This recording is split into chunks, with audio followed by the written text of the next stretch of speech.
Hi, my name is Annamieka Hops, and this is the Art Friends Show, where every conversation focuses on getting to know the essence of creativity itself. I'd love to invite you as well to join me inside of Art Friends School, where we go deeper into these topics and join in with other art friends around the world. Thanks so much for joining us, and let's get to the show.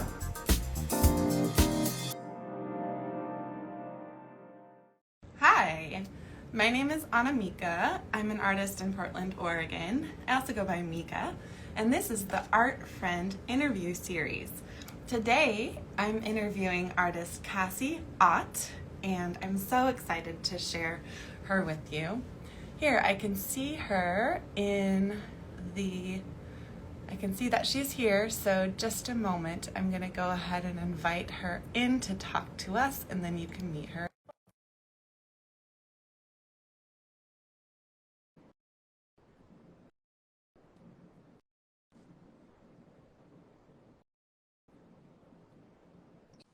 Hey. Hey, Hi, Cassi. how are you? I'm just like, can I share this? I've never Well, been welcome. live. It's my first I'm time. so happy that I can do this with you Thank for you. your first time. Yes, I'm Yeah. thankful for the invitation. Did it, yeah, so did it prompt you to Sorry. share it with your followers that you're live? Cool. Yeah, I think that I'm doing that, but I'm not sure. Because when I hit the share button, sorry, it's like says Oh, to yeah. direct share, but I don't want to share. But so maybe it's just, Let's but just I see forget, people I let's know. forget So, about the and share right now, because I think it will notify your sweet. followers. And then later when we publish it, I'll tag you and you can share it. Yeah. So Thank you so welcome much. to your Art Friend interview.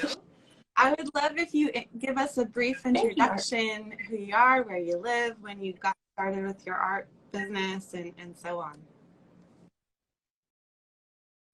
My name is Cassandra Ott. I go by Cassi Ott with a weird spelling with no E, thanks to my mom and dad. So yeah, I do have like a fine art background. I'm horrible You're with doing my great. You're elevator doing great. You pitch. got this. But I make kind of bright, colorful, optimistic artwork, very vibrant, lots of flowers and rainbows and happy things, because I feel like the world needs those things. So I have an entrepreneurial spirit. I had entrepreneurial parents, and through them kind of learned some product development skills and kind of got the itch to be making products and doing more than just making artwork. I love the notion of art being kind of everywhere and accessible. And I think that there's a lot of different ways to do that. So some of the ways that I'm doing that is through like public art projects and, art geared products that I sell in my shop, in addition to fine art and prints. Yeah, and I've seen, the universe that you're creating with your art. Like you've done these massive murals, and that those same kind of images translate onto products and originals. It's just a lovely world you're creating. It's so cool. Yeah. Thank you. So It's a lot of fun. one question we were going to explore is like, why the theme of rainbows in your work? Can you tell us about that? Yes. So, um, yes. So my background is actually in photography. Well, I don't do a ton of photo stuff now per se. When I got my BFA with a concentration in photography, it was a little bit of a crazy time. This hopefully will paint a whole story about the rainbow thing, but it might be a little We're here for it. Wandering. Sweet. So when I graduated from college in 2001, it was a wild time in that, I'm very excited to have a degree and go out and do art stuff. And we decided, I was in Cincinnati at the time, that we were going to move to Chicago, and took the summer off of, life, I guess, before starting work and stuff. And my now husband, then boyfriend, and I at the time decided that we would, go backpacking in Europe for a couple weeks. So we had tickets to go to Amsterdam on September 11th, 2001. So we were awake, getting ready to go to the currency exchange because we didn't have fancy. You had to do that then. And so we kind of watched all of that unfold, and I feel like that was we were not in New York or anything, but I feel like that was a very pivotal experience in like a bubble bursting in my life, that things like this, while I was aware that they happened, it felt like it was kind of closer to home than it had ever been. So we ended up never really taking that trip.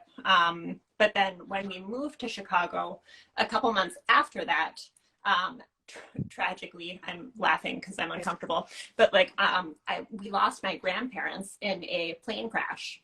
It was like a tiny airplane flown by my grandfather. It was just he and his wife. And that was really a lot to process. So the kind of combination of those events and living in a new city kind of leveled me for a long time. And honestly, I didn't start unpacking a lot of the grief of that until the pandemic, because I feel like I was just kind of running from wanting to think about those things. But I feel like with hindsight, and after kind of spending some time thinking about these things and processing them, I find a commonality between rainbows and photographic work is that there is this perspective, a point of view, and a storm, or, well, that is not a commonality of photography per se, but there is light, time, and light, time, and perspective, like a point of view. And I feel like I find it really interesting how hindsight and kind of how we change our thinking changes over time. And to me, rainbows are kind of representative of that. There is not a rainbow without some kind of storm. And I think it's an interesting, optimistic, beautiful takeaway to kind of processing, things that are not so happy. I feel like there's always need for rainbows, or that's something that I feel like I can feel good about pumping out into the world. Well, I don't think I'm getting this really strong image of basically there's a tragedy or a grief or a loss of innocence. There's an occurrence that's akin to a storm, and a rainbow is made simply by projecting light through that storm and being in the right place at the right time to be able to see it, right? Right. And I read a fascinating stat, or I think it might have been a podcast I listened to, that talked about no two people see the same rainbow, because it varies based on your line of sight. There's so many different circumstances that come to create a rainbow, that I think it's really fascinating that any given person, even if you're standing next to someone in the same moment and are in theory looking at the exact same thing, you're seeing that differently. You're each having your own experience with that. So I feel like it's an interesting symbol of that perspective. Thanks for sharing your story. It's and I appreciate it too, as I'm a pretty stubborn optimist, and a lot of my life that's really served me. And I think that the place of integration while maturing has been to also not bypass the grief or deny that spectrum of human emotion and experience, mine and others. And I really hear that in this, we got this tiny nutshell of your story, but it took years after that life-changing summer, but now you can look back and see that in your work and see that path yeah, I think it, had a really big impact on me as a person. And I stopped making artwork for a really long time after graduating from school, which I think is maybe, We not could even talk about that. all that uncommon. There's so many things we could talk about. Yeah. Yeah. Yeah. Yeah. Oh, you're so awesome. Okay. I want to ask you a couple of other things. Can you talk a bit about actually your path into art and entrepreneurship, like from that summer, right? That was, what'd you say, 2001? Yeah, September 2011. So like, yeah. So yeah. I moved to Chicago and started my family has a business called Riverside Design Group, and they make glass dinnerware. So I worked for them for a long time until maybe like 5 or 8 years ago. It's kind of like gradually tapered off. But through them, I learned a lot about manufacturing. So it was like a slump. I could like get geeky on glass stuff, but it's a slump glass process. So it's basically starting with flat pieces of glass, and they were they're like kind of mid-century looking dinnerware that layered in different colors. So they really like, not your typical dinner plates. So they applied designs and color with silk screen. And I was kind of the go-between. We're a small group, so it was kind of like a jack of all trades. So I did product photography. I did our catalog layouts, marketing things, some sales, and also worked with people who were interested in coming to us for custom projects. So I was kind of the go-between between the manufacturing and the, clients.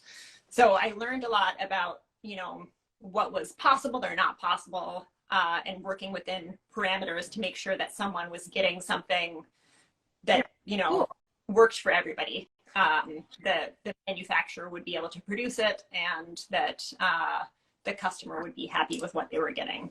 So I really enjoyed that work. I like, and have since done a lot of like graphic design client work.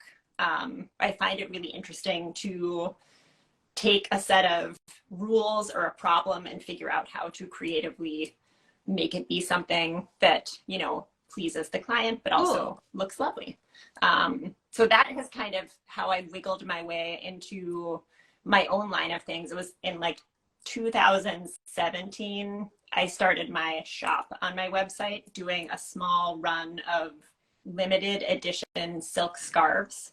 And it got a taste for, selling things, putting my art on products as opposed to client geared projects. And I really liked it. It was a lot of fun, but it's also a lot to kind of wrap your head around. So I feel like only in the past couple of years, I've started to, figure out some things. So, learning something new for the first time is always hard. So I feel like I'm learning, have learned some things, and now can apply that, and have grown some of the What would you say right now?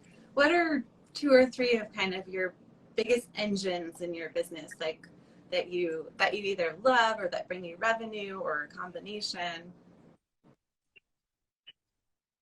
I have wanted to do my 2002 income pie to have a better understanding of that, which I have not done. But I think that the thing that took my business, so I do still do client geared graphic design freelance work, which I enjoy and is kind of a stable foundation to, art sales and shop sales, which can, be fluctuating. But the first year that my art business really kind of was financially successful or felt successful was when I started doing larger scale mural projects, because the bigger projects pay better. So that helped kind of give me a better trajectory, I feel like, I'm sure that, there are plenty of people who do higher ticket original artwork. You know, there's lots of oh my different gosh, ways there to make are an art hundreds business of work. different ways. So That's impressive. I've watched a couple of my friends here locally forge their way with mural work, and you know, it's very physical. It's like being a general contractor in terms of bidding the project appropriately and making sure you are getting paid for your time. So it's also thrilling to me as your colleague to just be like, oh, that's great. I'm really glad that your murals really helped you move forward. Because I also know there's a group text that'll go out like, okay, anyone want to come, you know, help? Because it's just such a huge undertaking when doing, it is a large undertaking. Yeah. But I feel like it's also good incentive to like try to stay in shape in a Buffalo winter. You know, it's like covered in snow outside, and like I like the sense of accomplishment of, you know, it makes me feel a little badass to go out there and make a big painting, and kind of get up on, like, my dad taught me how to use power tools when I was a kid, and I get a sense of accomplishment from, you know, using a power tool and a giant paint mixer. oh my God, and those kinds of things I find to be a lot of fun. I did my first mural like officially this past fall, and it wasn't my art, like my design. It was what the business owner wanted, like this vintage divers. It's called Swan Dive Bar. And my friend Alicia Schultz, if I had this, got me the gig and, you know, helped me with the projector and like figuring things out. And yeah, there's something just so satisfying about climbing a ladder and painting and then climbing down and being like, how's it going, and figuring it out. And I like going to the hardware store. I also found it's just I found it to be really cool too, because like art practicing can be such an isolating thing. Getting out into the community and getting instant feedback, and you know, like little kids being super excited to see what you're doing, I found that really fun too, because you know, there was a lot of dialogue built in, or ways to kind of connect with people curious to ask questions and give encouragement. That's and stuff. amazing. That was pretty neat. So speaking of community, you have an amazing form that you've given to this studio time project that you've been running. When did that start? What does that look like? How can people check that out or participate with your studio time? Sure. So a couple years ago, a local friend, I was trying to get more comfortable with writing, and she has a writing group that meets on Mondays, and I started going up there, and I'm like, this is really awesome. And it was helpful to kind of, it was a Zoom format, where you would log in and she would kind of give a little pep talk. Her name is Stella Orange.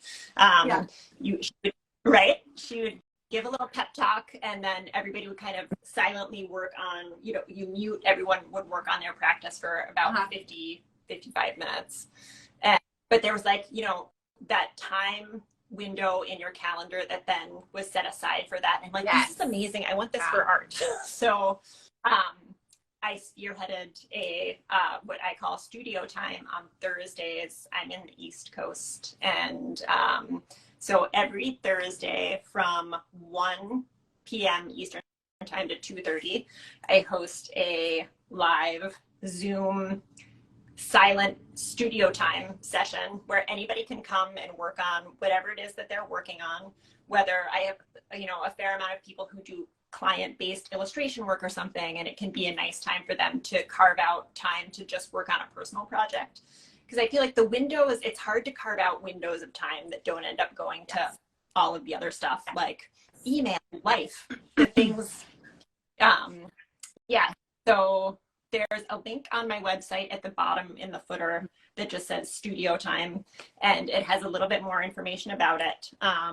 And anyone, there's also a contact form there. So if anyone would be interested in joining, we would love to see you there. So we're a small but mighty group. I feel like there's just kind of something nice about shared creative energy and being able to block out a time on your calendar. Hopefully it doesn't conflict with things, but yeah, it's been a fun and rewarding process. It's so needed too. It's brilliant. And it is very different than other community-based offerings that are more facilitated conversations or talking or socializing. This is really a serious, like, get down to business, it's an accountability or almost like a body doubling opportunity for those of us who work in isolation. Yeah, that's really cool. Yeah, it's fun to see other faces, knowing that like we're all kind of in this to practice our own work and are all trying to carve out I definitely that time to work on art. I have to take my dog to the veterinarian this week, but I'm going to come in the future. Anything else you want to talk about? We were exploring perhaps like creative blocks or anything like that as we bring this conversation to a close. I can give a tip. There's a woman I met through like, the Instagram universe named Birdie Fitzgerald, and she started doing something called making art swatches. And that I found to be super helpful, both like it's a small, unassuming exercise that I found to be super helpful, and it's turned into products. And I'm also currently in this awesome 100-day project. Okay. I'm doing 100 days of ballpoint pen, blue ballpoint. Well, so the art swatches are basically like taking 3-inch square pieces of, paper and putting sheets on them. So I've now amassed like, a couple hundred. I have a whole bunch of black ones. I have a whole bunch of colored ones. And now I'm starting to do blue ballpoint pen my gosh. See, these are brilliant. You, I've been watching you're doing 100 days of blue pen, right? Yeah. My friend, do you know Jules Clementine? She's an artist here in Portland, and she's an amazing illustrator and art director and pattern designer. Awesome. I was at her studio a couple weeks ago or so, and she has, like you, like just dozens and dozens and dozens of these drawings on small pieces, and then those have turned into paintings. And that's so smart. I've turned them. They're like the backs that's of my so cool. cards. Oh, neat. I turned them into like linen towels. So like the artwork can go on it's just like such a small little step that you can take. And I find that it has helped me kind of figure out what my visual language is. Because they're small and unassuming, but then like, I don't know, I almost think of them as an alphabet. And then you can string them together to make different words or phrases or it's a helpful small thing that you can do to kind of, who knows where it will go. I've taken the shapes and made much bigger pieces out of them, and I feel like I've only like tipped the iceberg as to what I could do with them.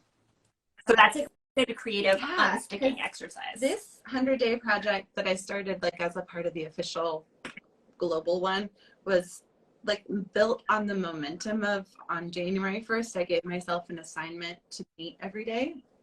And but it was like too ambitious. I needed it to be much more tiny, and I love that. I think I might try that on and see how that could work for my practice, because it's about like the daily progress and realizing that the accumulation really does add up to a strong portfolio.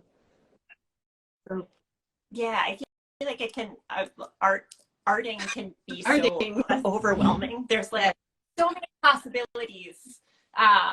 But it is just a string of small, like conscious effort will kind of get you where you want to go over time. Amen. Let's close with that. That is the insight. Thank you so much, Cassie, for this conversation. Yeah, it's so fun to get to spend time with you here in this way, and I hope the people who are listening can come find you and connect with you and love you and have your studio time or whatnot. Back at you. I'm gonna start sharing this link and see if we can get you tons more. Well, I mean, my vision is that this turns into a real show, and I'm also figuring out how to offer a year-round teaching or community offering that that kind of takes this innate energy and shares it in a useful way. So we're figuring it out one conversation at a time. So thanks for being a part of it. Yeah. Okay. We're going to stop. And okay. Bye. Okay. I'd love to have you inside of Art Friend School, where we go deeper into these topics. Follow the link that's in the show notes or find it on my website at annamieka.com.